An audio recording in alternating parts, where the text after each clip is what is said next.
Good evening, church. Welcome to our Thursday midweek service. I hope you all are doing good.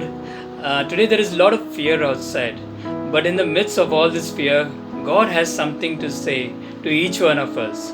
I would like to read a verse from Book of Psalm, chapter 46. It says, God is our refuge and strength, a very present help in trouble. Therefore, we will not fear. Even though the earth be removed, and though the mountains be carried into the midst of the sea. Yes, we will not fear because our Lord is with us. So, as we are all at home, let us all stand up wherever we are and worship the Lord. Lord, I lift your name on high. Lord, I love to sing your praises. I'm so glad you're in my life. I'm so glad you came to save us. You came from heaven to earth to show the way from the earth to the cross. My debts to pay from the cross to the grave, from the grave to the sky. Lord, I lift your name on high.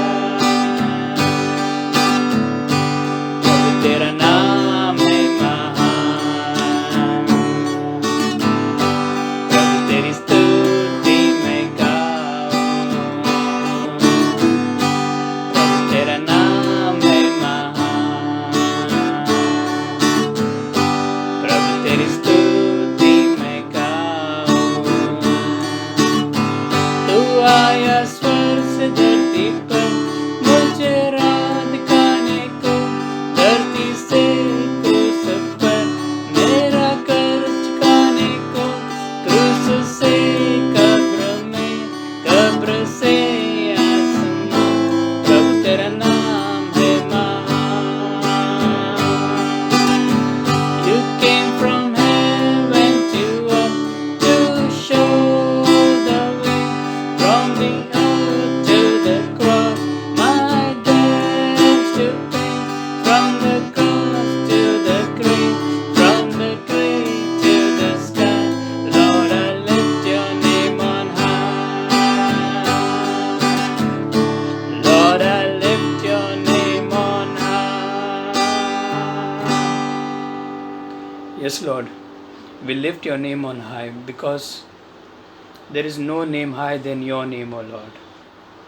Lord, we are here gathered here, Lord, to worship you, O Lord, to praise your name, O Lord, to give you all the glory and honor, O Lord, for you alone deserve, O Lord.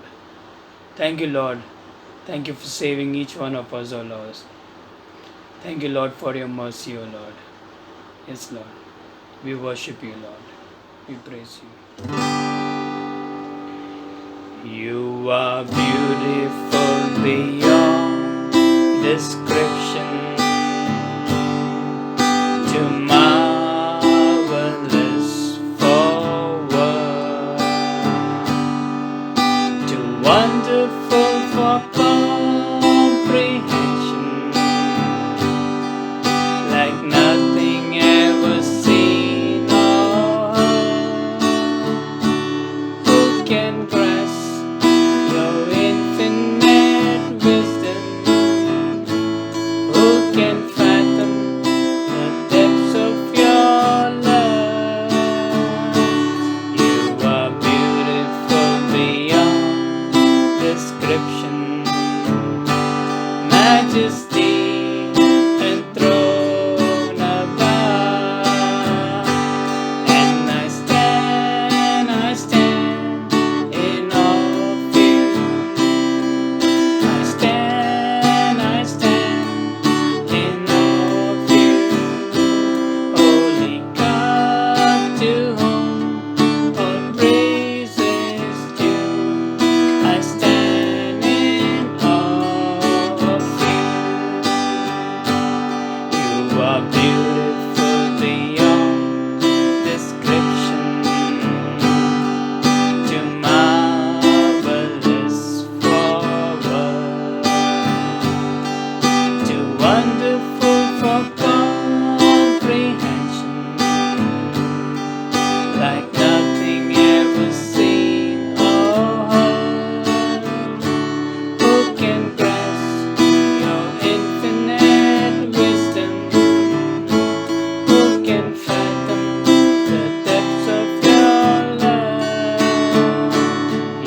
Yes, Lord. We are here, O Lord, in your presence, O Lord. Speak to each one of us, O Lord. Fill us with more of your love, O Lord. Give us a beautiful evening, O Lord. Anoint our service, O Lord. In Jesus' most precious name we pray. Amen. जय मसीह की। सारे देश डर में है, यहाँ से लेकर बड़े बड़े पीएम सीएम लोग भी डर में हैं। और आप लोग जानते हैं किस चीज़ का बात कर रहा हूँ, तो बार बार बोलना नहीं पड़ेगा कि बच्चे से बच्चे भी जानते हैं। तो लेकिन मैं सीधे मुद्दे में जाता हूँ कि आज का मेरा कहना क्या है कि हमारी विश्वास वो बढ़ना है, घटना नहीं। Let your faith be increase not decrease. जितना हमारी विश्वास बढ़ते उतना हम परमेश्वर की कार्य कर पाते। आइए हम सीधा जाते हैं, और ये सच्ची इंसिडेंट है। इंसिडेंट नहीं, मैं एक्सीडेंट बोलता हूँ क्योंकि ये मेरे साथ हुआ है। तो ये एक मेरे अपनी जगह की बात है, मेरा होम टाउन। तो वहाँ पर मेरा एक्सीडेंट हुआ था। दोनों बाइक क्लैश हुआ था, 50 to 60 स्पीड में था। और अचंभित बात क्या है मालूम है, मैं जीवित हूँ और मेरे शरीर में से एक भी खरोंच नहीं आया।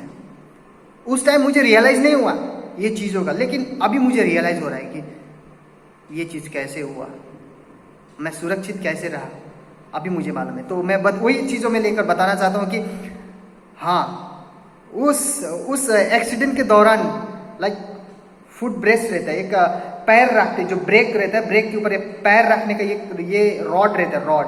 और ये रॉड बहुत मोटा रहता है। ये पैर है, ये नीचे का रॉड है। तो उस एक्सीडेंट के दौरान ये रॉड टूट गया था 2 भाग, और मेरा पैर यहीं था, बस उसमें अटैच था, और आगे ब्रेक था। और ये ब्रेक तो मुड़ के पीछे आ गया था, आगे से आगे मुड़ के, मतलब उसकी जो दोनों में टकराहट एकदम दमदार हुआ था। लेकिन miracle, God protect me, God saved me, और खरोंच भी आने नहीं दिया वहाँ पर उस जगह में। वाह! तो ये चीज़ कैसे होने को आया अभी मैं रियलाइज़ करता हूँ, और मैं आपको बताना चाहता हूँ कि, और ये जो वचन मैं आपको बोलने वाला हूँ, कपल ऑफ वर्सेस से, उसको मैं आपके बीच में रखना चाहता हूँ, क्योंकि ये वर्स से मुझे इनकरेज मिला है रिसेंटली। हाँ, हम लोग डिस्करेज होते हैं, हम लोग अपसेट होते हैं, हमारी फेथ मूव हो जाता है, लेकिन परमेश्वर की वचन फिर से हमें लिफ्ट अप करता है। तो दोज आर द वर्सेस जिसने मुझे लिफ्ट अप किया recently. So I am sharing this versus, मैं आप लोगों को ये वर्सेस शेयर करना चाहता हूँ। तो वर्सेस आप नोट करिए, 2 kings 6:17, psalms 34:7, Job 1:10, and Hebrew 1:14, and Genesis 32:1-2। इसमें क्या लिखा है मालूम है? इसमें लिखा है कि परमेश्वर की स्वर्गदूत हमारे लिए, मेरे लिए और आपके लिए दिया गया है, ताकि इस संसार की जो हमारी एनिमी है, शत्रु है, वो हमें बोलते हैं ना, एक बाल भी बांका ना कर सके। वाओ! तो हम देखते हैं, इसमें जल्द से जाते हैं। मेरा शॉर्ट रहेगा मैसेज, आप लोग दिल थाम के बैठिए। तो मेरा कहना है कि 2 किंग 6:17 में क्या लिखा है, वहाँ पर अरेमियन लोग और इजरायली लोगों के बीच में कन्फ्लिक्ट होता है, युद्ध, बैटल होता है। और उस समय क्या होता है, जब अरेमियन लोग ऊपर से नीचे आते हैं, और ये थोड़ा कठिन है यहाँ, ये ऐसा युद्ध जो नीचे रहता है उन लोगों के लिए कठिन है, क्योंकि ऊपर से आते हैं, जो भी फायरिंग है, जो भी गोली बारूद है, ऊपर से एकदम टारगेट में रहते हैं, क्योंकि फोर्सफुली आते हैं, लेकिन नीचे से ऊपर हमला करना कठिन है। फिर यहाँ पर मैं क्या कहना चाहता हूँ कि अरेमियन और इजराइल के बीच में युद्ध होता है, और अरेमियन लोग हैं वहाँ पर, और यहाँ पर इजराइल एक साइड में, नीचे में इजराइल, अरेमियन लोग पहाड़ के ऊपर से। तो मैं इसमें क्या बोलना चाहता हूँ, यहाँ पर एलिजा के साथ भी कुछ उनके सोल्जर्स रहते हैं, लेकिन वो डर जाते हैं, जैसे कभी कभार हम भी डर जाते हैं। लेकिन एलिजा प्रार्थना करते हैं, प्रभु यीशु परमेश्वर इनके आंखें खोल, ताकि ये आपकी सेना को देख सके। जब उनकी आंखें खोलते हैं तो वहां पर रथ और घोड़े, कईयों थाउजेंड्स रथ घोड़े दिखते हैं उन सेना। और इस स्टोरी से मैं क्या कहना चाहता हूं कि परमेश्वर ने हमें कभी अकेला नहीं छोड़ा, उसने हमें स्वर्गदूत दिया है, हम सबको स्वर्गदूत दिया है। आज वही स्वर्गदूत हमें कहीं अनकाउंटेबल एक्सीडेंट से हमें वो प्रोटेक्ट करता है, अनगिनत एक्सीडेंट से, दुर्घटनाओं से हमें बचाता है। मैं उस बाइक एक्सीडेंट में बचा, और कितने ऐसे एक्सीडेंट्स होने वाला था जिसने मैं बचा हूँ आज तक, वो मुझे मालूम है पर्सनली, और आपको भी मालूम है कि वो चीज़ क्या है जो आप मौत के करीब से आप बचा हुआ क्या है वो आप और ये बचने का कारण हमारा नहीं, लेकिन उस स्वर्गदूत ने बचाया, जो परमेश्वर ने हमारे लिए रखवाले के लिए दिया है। जैसे प्रधानमंत्री सीएम पीएम के साथ एक गार्ड रहता है ना, लाइक मिशन गन लेकर, हमारे पास भी गार्ड है, घोड़े और रथ लेकर। आमेन। तो मैं इससे ये चीज़ों से मैं इनकरेज हुआ हूँ, तो मैं चाहता हूँ आप भी ये वचन में से इनकरेज हो और आप अकेला महसूस ना करें। परमेश्वर आपके साथ है और स्वर्गदूत हमें खटाया गया है, दिया गया है प्रोटेक्शन गाइड के लिए। तो मैं बस आप ये कहना था, परमेश्वर की भाग परमेश्वर करती है और हमारी जिम्मेवारी जो है वो हमें करना है। तो हमारी जिम्मेवारी क्या है वो भी मैं बता दूं आपको। हम सब जानते हैं कि लाइक कबड्डी गेम हम सब जानते हैं। वो कबड्डी गेम में एक रिंग रहता है, अगर वो रिंग के बाहर जाते हैं तो आउट, अगर रिंग के अंदर रहता है तो वो बचा हुआ है, वो मरा नहीं, वो आउट नहीं हुआ है। इसी तरीके से हमारे जीवन में भी कहीं रिंग है जो बाउंड्री है। आज यहाँ आयुब की किताब कहते हैं 1 का 10 में कहता है, आयुब जॉब 1:10 में कहता है कि शैतान बोलते हैं परमेश्वर तूने अपने दास आयुब के चारों ओर उस घेरा को रखा है हेज, तो हम कुछ नहीं कर सकते। आज वो शैतान वो स्वर्गदूत के बारे में कहता है हेज। तो हमारे जीवन में परमेश्वर ने हेज रखा है, लेकिन जब हम उस बाउंड्री से बाहर जाएंगे ना, कबड्डी मैंने बोला हमारे लिए खतरा है। तो वो बाउंड्री क्या है? Fellowship, prayer, Bible study, pastor की कवरिंग में रहना, पास्टर से सलाह रखना कि क्या है। तो हम जानते हैं कि ये चीज़ हमारे लिए कवरिंग है। और भी चीज़ें जो हम बाउंड्री क्रॉस नहीं करना, जैसे जो भी है जो पाप कार्य, परमेश्वर को जो चीज़ अच्छा नहीं लगता है वो चीज़, जैसे अगर हम बाहर वो चीज़ करने को जाएंगे तो हमारे लिए खतरा है। इसीलिए उस बाउंड्री में बने रहे, निश्चय परमेश्वर की दूत हमें रखवाली करेगा और परमेश्वर हमें आगे बढ़ाएगा। और ये चीज़, ये वचन से, ये जो पद से मुझे इनकरेज मिला है, मेरा भी फेथ हिल गया था इन दिनों में, लेकिन ये वचन से मेरा फेथ इंक्रीज हुआ है, स्ट्रांग हुआ है। सो आप लोग भी इस पद को जाइए, रेफरेंस को पढ़िए और आप लोग भी अपने आपको एक सामर्थ्य महसूस करिए। आमेन। हाय सभी को जय मसीह की। और आज मैं आपसे बात करूंगा कि परमेश्वर को भेंट देना या परमेश्वर को दान देना। और आज का शीर्षक है अधिक बीज अधिक फसल को उत्पन्न करता है। और जो वचन है वो हम 2 कुरिन्थियन अध्याय 9 वचन 10 से पढ़ेंगे, जहाँ पर पौलुस कुरिन्थियन की कलीसिया को यह सिखाता है कि कैसे हम परमेश्वर को दान करें और किस रीति से हम परमेश्वर को दान करें कि परमेश्वर हमारे दिए हुए भेंट को या हमारे दिए हुए दान को स्वीकार करे और उससे खुश हो। तो हम पढ़ेंगे 2 कुरिन्थियन अध्याय 9 वचन 10, जहाँ पर इस प्रकार से लिखा है, अतः जो बोने वाले को बीज और भोजन के लिए रोटी देता है वह तुम्हें बीज देगा और उसे फलवंत करेगा और तुम्हारे धर्म के फलों को बढ़ाएगा। यहाँ पर पौलुस इस बात पर दबाव देता है कि जब हम परमेश्वर को देते हैं तो परमेश्वर हमारी हर एक ज़रूरतों को पूरी करता है और वह बहुत आयता के साथ में हमारी हर एक कमी घटी को अपने स्वर्गीय भंडार से पूरी करता है और हमारी छोटी सी वस्तुओं को वह बढ़ाता है ताकि हम और आशीष पाएं और परमेश्वर के राज्य के लिए दे सकें। क्या वास्तव में परमेश्वर को भेंट देना अनिवार्य है? जब हम भेंट देते हैं या परमेश्वर को दान देते हैं तो क्या होता है? हम कुछ बातों को देख सकते हैं। जैसे जब हम भेंट करते हैं या परमेश्वर को दान देते हैं तो हम एक अच्छा बीज बोते हैं जो फलवंत होता है, जो बहुत सी फसलों को लेकर आता है। और हम इस बात को देख सकते हैं मत्ती अध्याय 4 वचन 25 में। और जब हम दान देते हैं हम परमेश्वर को आदर करते हैं, उसका सम्मान करते हैं, जो कुछ उसने हमको दिया है हम उसको देकर उसका सम्मान करते हैं। नीति वचन अध्याय 3 वचन 9 और 10 में जब हम परमेश्वर को दान देते हैं तो हम परमेश्वर के राज्य को बढ़ाते हैं, परमेश्वर के राज्य को बढ़ाकर लोगों तक पहुंचाते हैं, जो लोग देख सकते हैं कि परमेश्वर आशीष देने वाला परमेश्वर है।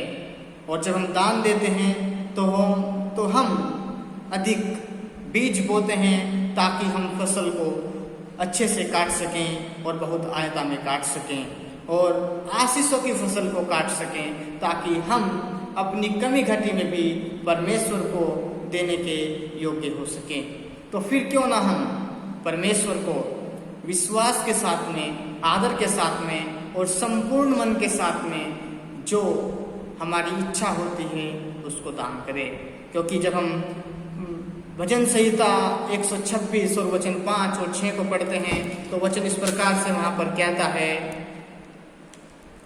जो आंसू बहते हुए बोते हैं वे जय जयकार करते हुए लवने पाएंगे। चाहे बोने वाला बीज लेकर रोता हुआ चला जाए, परंतु वह फिर पुलिया लिए हुए जय जयकार करता हुआ निश्चय लौट आएगा। और इसका मतलब यह है कि चाहे हम दुख की घड़ी में या हमारी कमी घटी की घड़ी में परमेश्वर को जब हम देते हैं तो परमेश्वर हमारे उस दुख की घड़ी में, उस कमी घटी की घड़ी में जो हम उसको देते हैं उसको देखता है और उसको आशीष में बदलता है, ताकि हम फिर से दुखी ना हो सके और एक बड़ी कटनी आशीष की परमेश्वर को देकर हम काट सकें। क्योंकि परमेश्वर यही चाहता है कि हम उसको दें ताकि वो हमारे दिए हुए को अत्यंत बढ़ाए और वो हमारे दिए हुए को फलवंत करे और हमें आशीष दे। जैसे कि हमने पढ़ा था 2 कुरिन्थियन अध्याय 9 वचन 10 में पौलुस कलीसिया से कहता है कि अतः जो बोने वाले को बीज और भोजन के लिए रोटी देता है वह तुम्हें बीज देगा और उसे फलवंत करेगा और तुम्हारे धर्म के फलों को बढ़ाएगा। अगर हम चाहते हैं कि परमेश्वर हमारे दिए हुए को, जो हम परमेश्वर को देते हैं, उसको बढ़ाए या वो हमको आशीष दे, तो हमें क्या करना है कि परमेश्वर को अपनी इच्छा के अनुसार में उसको विश्वास के साथ में, आदर के साथ में और संपूर्ण मन के साथ में भेंट करें, ताकि परमेश्वर हमारे दिए हुए दान को लेकर प्रसन्न हो और वो हमें आशीष दे। आमीन।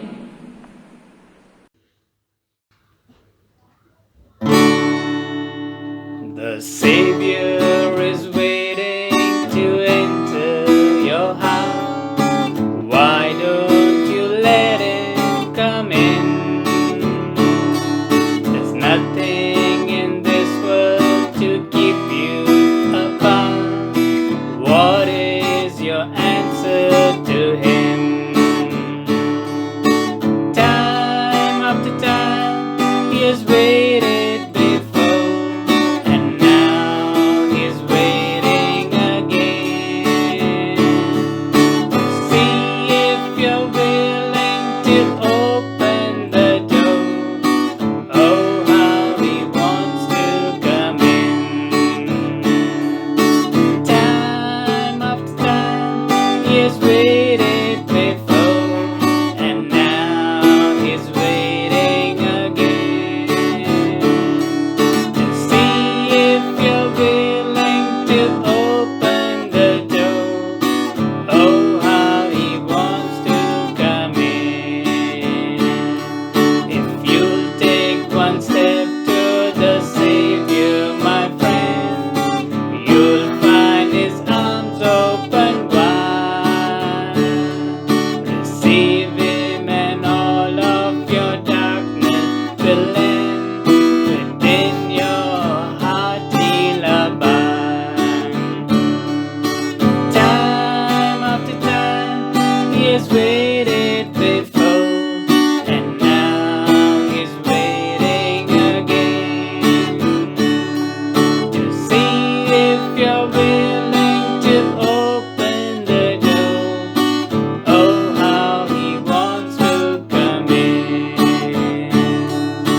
Time after time he has waited before, and now he's waiting again. See if you're willing to open the door. Oh, how he wants to come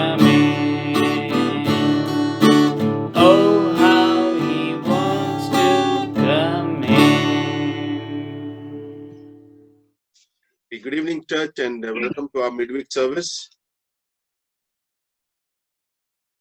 हाँ, सभी को जय मसीह की और शुभ प्रभात। Okay, so let's turn in our Bible to Nehemiah chapter 1 and we'll read verses from 5 to 11. और नहम्याह की पुस्तक अध्याय 1 वचन 5 से वचन 11 तक हम पढ़ेंगे। It says, "And I said, I pray, Lord God of heaven, O great and awesome God, you who will keep your covenant and mercy with those who love you and observe your commandments. Please let your ears be attentive and your eyes open, that you may hear the prayer of your servant, which I pray before you now, day and night, for the children of Israel, your servants, and confess the sins of the children of Israel, which have sinned against you, both by my father's house, and I have sinned." Verse 7, "We have acted very corruptly against you, and we have not kept the commandments, statuses from the ordinances which you commanded your servant Moses. Remember, I pray, the word that you commanded your servant Moses, saying, if you are unfaithful, I will scatter you among the nations. But if you return to me and keep the commandments and do them, though some of you will cast out to the farthest part of the heaven, yet I will gather them from there and bring them to a place which I have chosen as a dwelling for my name. Now these are your servants and your people, whom you have redeemed by your great power and by your strong hand." Verse 11, "O Lord, I pray, please let your ear be attentive to the prayers of your servant and to the prayers of your servants who desire to fear your name, and let your servant prosper this day, I pray, and grant him mercy in the sight of this man. I was king's cupbearer." तो नहम्याह की पुस्तक अध्याय 1 वचन 5 से जो हमने 11 तक पढ़ा है, और जैसे यहाँ पे लिखा है, हे स्वर्ग के परमेश्वर यहोवा, हे महान और भय योग्य ईश्वर, तू जो अपने प्रेम रखने वालों को आज्ञा मानने वाले के विषय में अपनी वाचा पालता और उन पर करुणा करता है, तू कान लगाए और आंखें खोले रहे कि जो प्रार्थना में तेरे दास इस समय तेरे दास इजरायलियों के लिए दिन रात करता रहता हूँ, उसे तू सुन ले। मैं इजरायलियों के पापों को जो हम लोगों ने तेरे विरुद्ध में किया है मान लेते हैं, और मेरे पिता के घराने दोनों ने पाप किया है। हमने तेरे सामने बहुत बुराई की है, और जो आज्ञाएं, विधियां या नियम तूने अपने दास मूसा को दिए थे, उनको हमने नहीं माना। उस वचन की सुधि ले जो तूने अपने दास मूसा से कहा था, यदि तुम लोग विश्वासघात करो तो मैं तुम को देश देश के लोगों में तीतर बीतर करूंगा, परंतु यदि तुम मेरी ओर फिरो, मेरी आज्ञाओं को मानो और उन पर चलो, तो चाहे तुम से निकले हुए लोग आकाश के छोर तक भी हो, तो भी मैं उनको वहां से इकट्ठा करके उस स्थान पर पहुंचाऊंगा जिसे मैंने अपने नाम के निवास के लिए चुन लिया है। अब मैं तेरे दास और तेरी प्रजा के लोगों हैं जिनको तू अपनी बड़ी सामर्थ और बलवंत और हाथ के द्वारा छुड़ा लिया है। हे प्रभु, विनती यह है कि तू अपने दास की प्रार्थना पर और तेरे नाम का भय मानने वाले के कान लगा, जो आज अपने दास का काम सफल कर, और उस पुरुष को उस पर दया कर, तो मैं तो राजा का प्याऊ था। Let's आमीन। pray. Father, we just thank you for this beautiful time. Thank you for this word and this fellowship that we could come to this online platform. Thank you for Sumit, Lord, as he translates. Lord, anoint him also, Father, as we speak. Let your words flow, Father. We just pray for all the network connections would be in tune so that we could enjoy and hear this service, Father. In Jesus' name we pray. Amen. So today in our part 3 of our message from the life of Nehemiah, और नहम्याह के जीवन में जो हमारा तीसरा भाग है, okay, we said in our last message, Nehemiah cared enough to ask the well-being of Jerusalem. और जैसे कि हमने पिछली बार बात किया था कि जो नहम्याह था वो यरूशलेम के लिए अच्छी तरीके से देख रेख कर सकता था। Okay, we also said it's so important. We said 3 things, like it's so important when we are in God's place. और मैंने 3 बातों को बताया था। जब हम परमेश्वर के स्थान में होते हैं, We see God's provision. हम परमेश्वर को देखते हैं। And we also see God in this place. और हम देखते हैं कि परमेश्वर उस स्थान में रहता है। Okay, and secondly, we also said Nehemiah not only inquired about the well-beings of the people, he also wept for his people. और वो लोगों के लिए देख रेख ही नहीं किया, परंतु वो लोगों के लिए रोया भी। Unless we weep, unless our eyes are wet, God cannot put a burden in our hearts. और जब तक हमारी आंखें नहीं रोती है तो हम लोगों के प्रति बोझदायक नहीं हो सकते हैं। Okay, so today we will cover the third part of what Nehemiah did. और नहम्याह के जीवन से हम तीसरे भाग को देखेंगे जो उसने किया। Okay, Nehemiah not only cared, he not only wept, but also he cared enough to pray for the people of Jerusalem. और जो नहम्याह है वो रोया ही नहीं है, देख रेख नहीं किया है, परंतु यरूशलेम के लिए रोया भी है। And he also prayed for the people. और उसने लोगों के लिए प्रार्थना भी किया। So today we'll see the prayer of Nehemiah. और आज हम देखेंगे कि नहम्याह की प्रार्थना के बारे में, How we prayed and how we can implement those principles in our lives on prayer. और प्रार्थना कैसे करना है और किस प्रकार से हम प्रार्थना की बातों को अपने जीवन में लागू कर सकते हैं। Okay, there are 12 instances in the book of Nehemiah. It spoke about prayer. और जो 12 ऐसी बातें हैं जो नहम्याह की पुस्तक में है जो प्रार्थना के विषय में बात करते हैं। Okay, beginning from chapter 1. और अध्याय 1 से लेकर, Okay, Nehemiah, the book of Nehemiah begins with prayer and ends with prayer. और नहम्याह की पुस्तक प्रार्थना के साथ में शुरू होती है और प्रार्थना के साथ में समाप्त होती है। Because Nehemiah was a man of faith who believed God that he couldn't do anything apart from God's help. और वो नहम्याह एक विश्वास का व्यक्ति था और उसे यह विश्वास था कि परमेश्वर से दूर होकर वह कुछ नहीं कर सकता है। And he wanted to believe and trust God in prayer. और वो प्रार्थना के द्वारा परमेश्वर में विश्वास और भरोसा करना चाहता है। So today, through his prayer, like we see in chapter 1, the first part of his prayer, and we'll see 4 things that we can learn from the way Nehemiah prayed. और हम उसके जीवन से और उसके प्रार्थनाओं से 4 बातों को सीख सकते हैं कि किस प्रकार से उसने प्रार्थना किया और हम कैसे उससे सीख सकते हैं। Okay, number 1, we see in verse 5, Nehemiah prayer begins with praise to God. और जो नहम्याह है वो प्रार्थना करता है वचन 5 में परमेश्वर की आराधना और उसकी महिमा करते हुए। He opens his prayer saying that, Lord God of heaven, oh great and awesome. और वो प्रार्थना इस प्रकार से करता है कि हे स्वर्ग के परमेश्वर, हे महान और भय योग्य ईश्वर, who is merciful and keeps his covenants and commandments. और जो प्रेम रखने वाला और आज्ञा मानने वालों के विषय में अपनी वाचा को पालता है। And this is so important to understand, even as in our prayer lives, that we begin our prayers with praising God and how big God is. और जैसे कि हम अपनी प्रार्थना में भी ये ध्यान रखने की बात है कि जब हम प्रार्थना करते हैं तो हमारी प्रार्थना परमेश्वर की महिमा से शुरू होना जरूरी Okay, है। we are not going to prayers with a list, like a banya list of things that we wanted from God. और हमें ऐसा नहीं होना चाहिए कि जैसे हमारे पास में बहुत सी बातें होती है बोलने के लिए, उसी तरह से हम परमेश्वर से प्रार्थना करें। Okay, but we go to God with prayer and praise.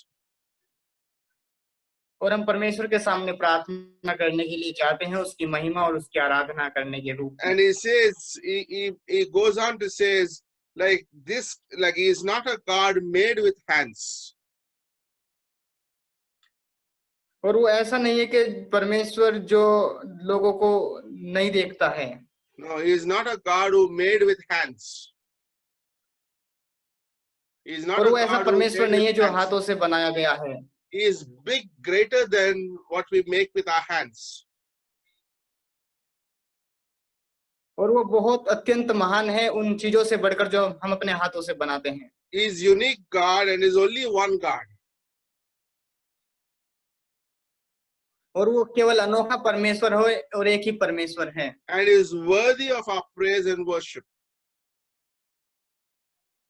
और वो हमारी आराधना और हमारी महिमा के योग्य है। He is so powerful, he has great goodness and full of mercy in his eyes. और वो दया से और करुणा से भरा हुआ परमेश्वर है। Sometimes we forget to acknowledge who God is. और कभी कभी हम ये भूल जाते हैं कि परमेश्वर कौन है And how big he is, और कितना बड़ा वो परमेश्वर है, and how great things he can do through prayer.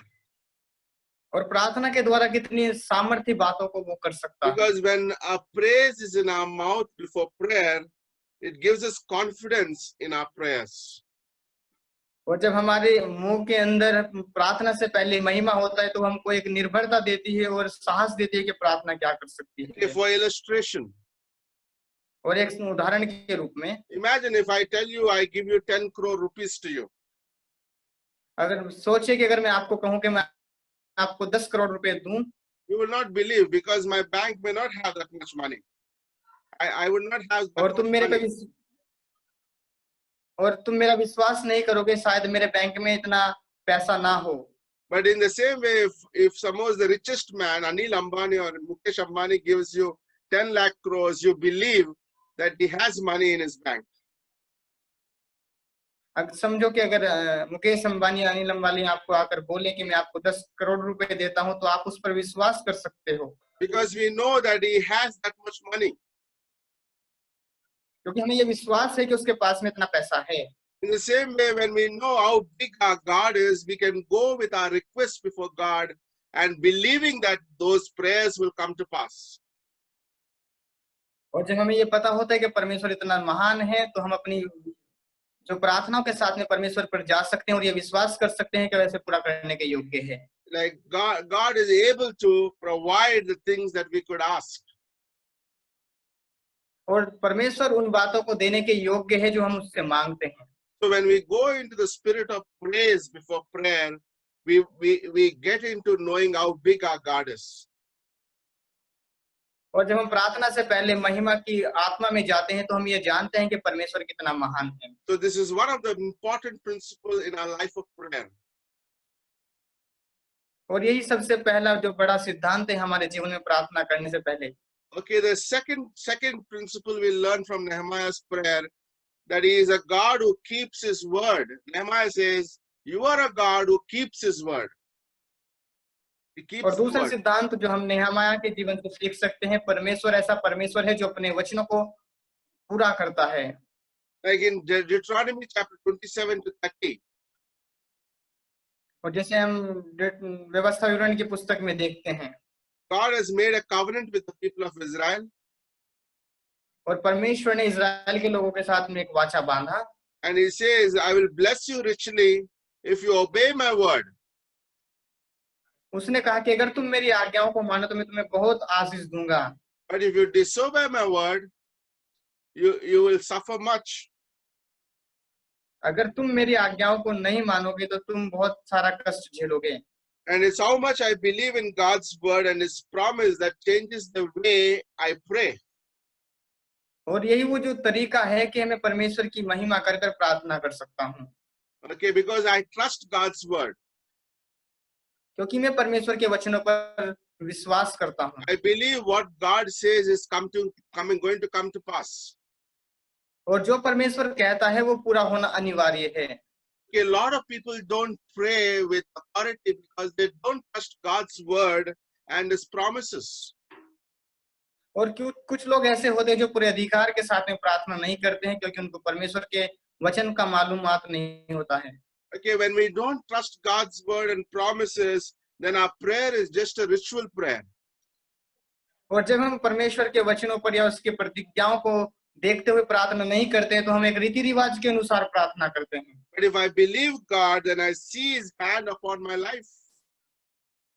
और जब मैं उस पे विश्वास कर प्रार्थना करता हूं, तो मैं उसके हाथ को अपने जीवन में देखता हूं। Because there's a promise in Jeremiah chapter 1 verse 12. क्योंकि ये यिर्मयाह की पुस्तक 1:12 में परमेश्वर की प्रतिज्ञा हमारे लिए है। He says God is watching over his word to perform it. और परमेश्वर उसके वचनों पर ध्यान देते रहता है कि वो उसको पूरा करे, So that we will be blessed because of that. ताकि हम उसके द्वारा आशीषित हो सकें। So imagine somebody is watching the word and God is also watching that word to perform because we believe that word.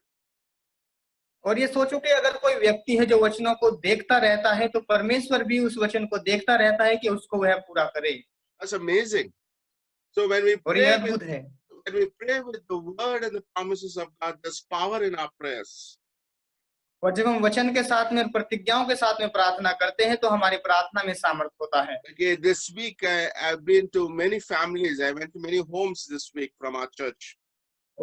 और हमारी कलीसियाओं के बहुत से परिवार में मैं इस पर घूमने के लिए गया उनके घर पर। Okay, it was good time with Abhijit, okay, Abhijit Nisha's husband, and I was also with Pawan Yadav, and I was also with Christopher and Fernandez family, and also with Olive Auntie. और Okay, इन सब लोगों से मैं मिला हूँ इस हफ्ते में जाकर। but I was hearing a powerful testimony from Olive Auntie.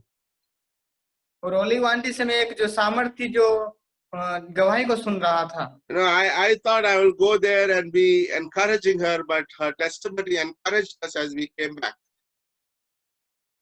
और मैंने सोचा कि मैं जाकर वहां पर उनको प्रोत्साहन दूंगा, उनको उत्साहित करूंगा, पर उनकी गवाही से मुझे प्रोत्साहन मिला। Hopefully, we'll listen the testimony soon. और हम उस गवाही को जल्दी ही सुनेंगे। But listen, she said something amazing. और सुनियो कि उसने कुछ ऐसा अद्भुत बातों को बोला She है। said, Pastor, we tasted the goodness of God in our lives. उसने कहा कि हमने परमेश्वर की भलाई को अपने जीवन में चखा है। And that's so important. When we see God's word perform in our lives, we see God's goodness in our lives. और ये अद्भुत है जब हम परमेश्वर की भलाई को, उसकी अच्छाई को अपने जीवन में महसूस करते हैं या चख लेते हैं। And we see that word perform in our lives. और अपने जीवन में उन कार्यों को और वचनों को पूरा होते हुए देखते हैं। Thirdly, Nehemiah's prayer we see from verses 6 to 9 is dedicated to confession of the sin. और हम देखते हैं कि उसकी जो प्रार्थना है, तीसरी बात यह है कि नेहमाया वचन 6 से वचन 9 तक अपने आप को अंगीकार करता है। God has promised blessing and chastisement for the people of Israel. He also promised forgiveness for his people if they ask forgiveness.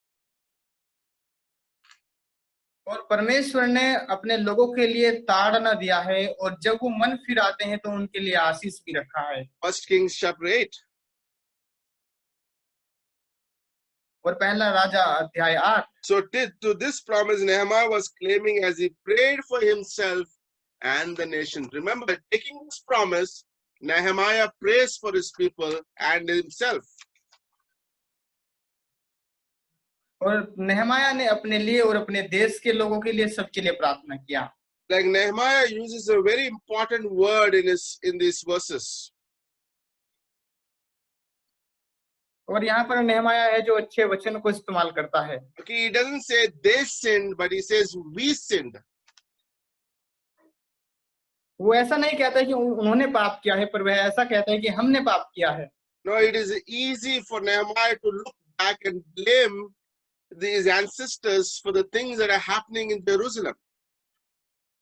और वो नेहमाया ऐसा आसान है कि वो अपने पितरों को देखकर ये कह सकता है कि हमने जो पाप किया है। But instead he looked within himself and blamed for the sin. परंतु वो अपने आप को यह दोष देता है कि हमने तेरे विरोध में पाप किया है। And that's a very important principle here. और यहाँ पर ये बहुत अच्छा एक सिद्धांत है। Remember, we are the body of Christ. और याद रखिए कि हम मसीह की देह हैं। One of the times in the ABD class, Dr. Stevens was teaching. और एबीडी की क्लास में एक बार पास्टर स्टीवन काल इस प्रकार से सिखा रहे थे।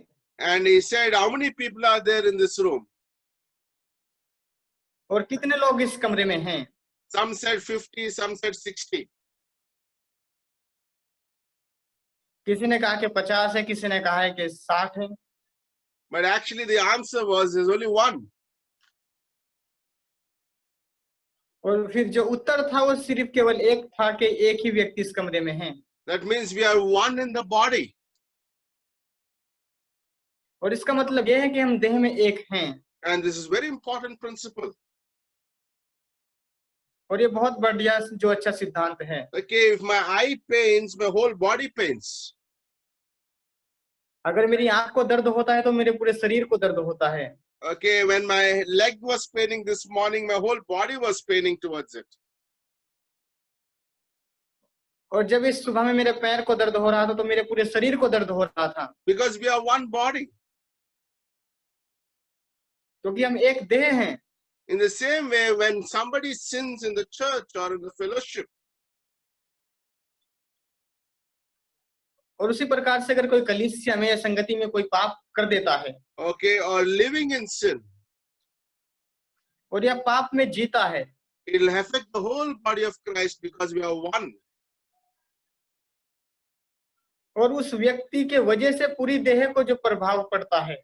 And that's why Bible clearly says when Achan sinned in Jericho, God said the children of Israel committed sin. और ऐसे ही देखते हैं कि जब बाइबल के अंदर पाप हुआ तो परमेश्वर ने ऐसा कहा कि इजराइल के घराने ने पाप किया है। Okay, when Achan was sinned, when he robbed the gold in the Old Testament. और जब हम देखते हैं कि एकन ने जो चोरी किया तो परमेश्वर ने कहा कि इजराइल के घराने ने पाप किया है। And this is very important principle. और ये बहुत अच्छा सिद्धांत है यहाँ पर। Okay, in Acts chapter 5, when Ananias and Sapphira sinned, it affected the church. और जब अननिया और सफीरा ने पाप किया तो उसने जो कलीसिया के लोगों को प्रभाव किया। That's why it's so important for each other in the body. और ये जो मसीह देह में एक दूसरे के लिए बहुत जरूरी है। Okay, that's why we don't talk about each other bad. और इसलिए हम एक दूसरे की बुराई के बारे में बातचीत नहीं We don't gossip, we करते। don't keep grudges. और हम किसी की मजाक नहीं करते, ठट्टा नहीं उड़ाते हैं। Okay, and we are very careful on that very principle. और इस सिद्धांत को लेकर हम बहुत गंभीर रहते हैं। And it's so important to go to God in every time when we pray and seek for forgiveness. और ये बहुत जरूरी है कि जब हम समय में प्रार्थना करते हैं तो परमेश्वर के पास में जाएं और उस क्षमा को मांगें। And that's what Nehemiah did. He prayed that God would forgive the sins of the nation of Israel. और इसलिए नेहमाया ने किया कि वो परमेश्वर के पास में जाके प्रार्थना करता है कि परमेश्वर इजराइल के पाप को क्षमा करें। So even when we pray, it's so important that we forgive and have the attitude of confessing our sins, whether it's my family, it's my church. Like keep very short accounts with God because we don't want to be like not blessed, but we want to be blessed for the sake of God. और इसीलिए जब हम प्रार्थना करते हैं तो हमारे पास में भी क्षमा करने की योग्यता होना चाहिए ताकि हम दूसरे के पापों को क्षमा कर सकें और दूसरे के लेखे को जो कोई पाप करता है उसके विरोध में कोई बात अपने मन में ना रखें। Okay, and finally in closing, और समाप्त करने के समय में आपसे कुछ कहना चाहेंगे। okay, Nehemiah finally humbly prayed and put the confidence. He showed an expression of confidence in his prayer.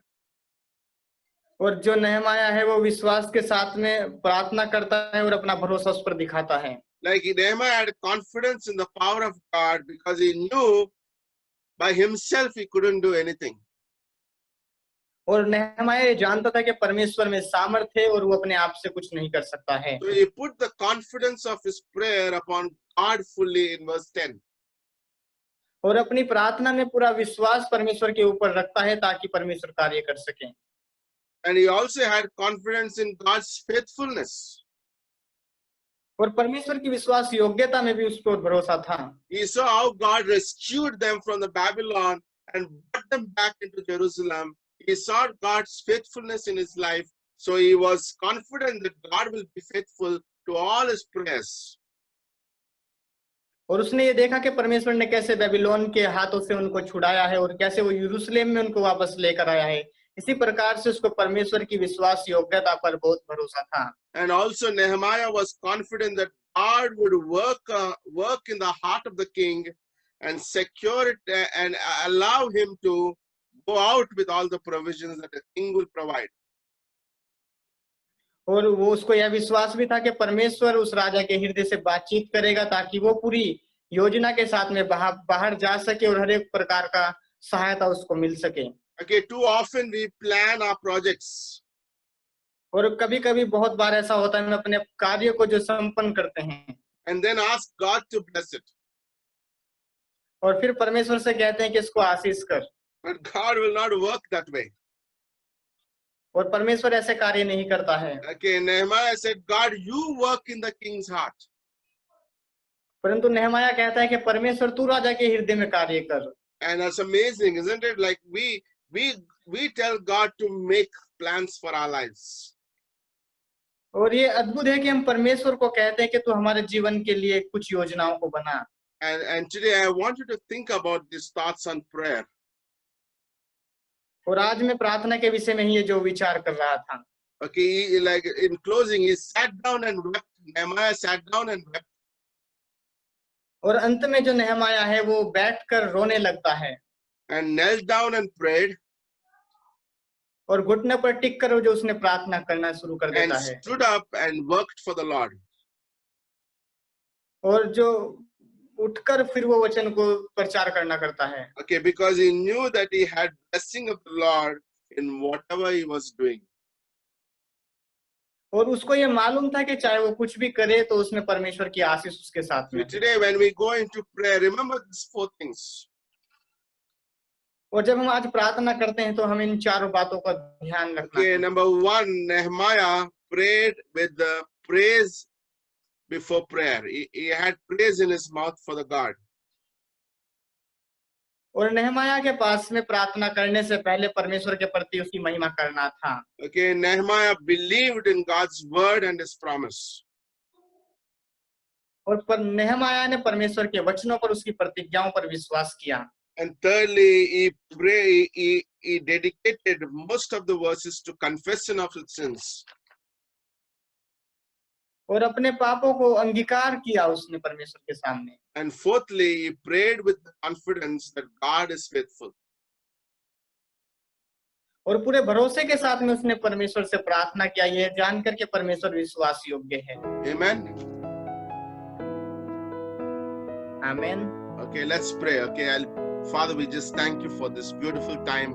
Thank you for the translation. Thank you for speaking to us today.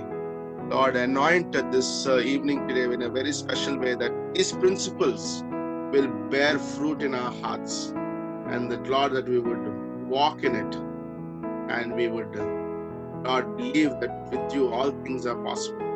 If there's anybody here, you can translate this, Sumit. If there's anybody here, you never believed in Jesus. अगर कोई यहाँ पर ऐसा व्यक्ति है जिसने कभी यीशु पर विश्वास नहीं किया है, Okay, you can simply put your faith in Jesus. और आप साधारण रीति से यीशु मसीह पर अपना विश्वास ला सकते हैं। Believe that He died for you. और ये विश्वास कर सकते हैं कि आपके लिए वो मारा गया। He was buried and rose again. और वो दफनाए गए और फिर तीसरे दिन जी उठे। And He said, whoever believes upon me will never perish. और उन्होंने ऐसा कहा कि जो कोई मुझ पर विश्वास करेगा वह नाश ना होगा। Today, wherever you are, you can believe Jesus as your personal Savior. और आज चाहे आप कहीं पर भी हो, आप यीशु मसीह को अपना व्यक्तिगत उद्धारकर्ता के रूप में विश्वास कर सकते हैं। And ask Him to come into your life. और उससे कह सकते हैं कि आपके जीवन में वो आए। When He comes, there's a peace, there's joy, there's love. और जब वो आपके जीवन में आते हैं तो वहाँ पर शांति, आनंद और प्रेम रहता है। Thank you, Jesus. धन्यवाद यीशु। In Jesus' name we pray. यीशु मसीह के नाम से मांगते हैं। Amen. Thank you.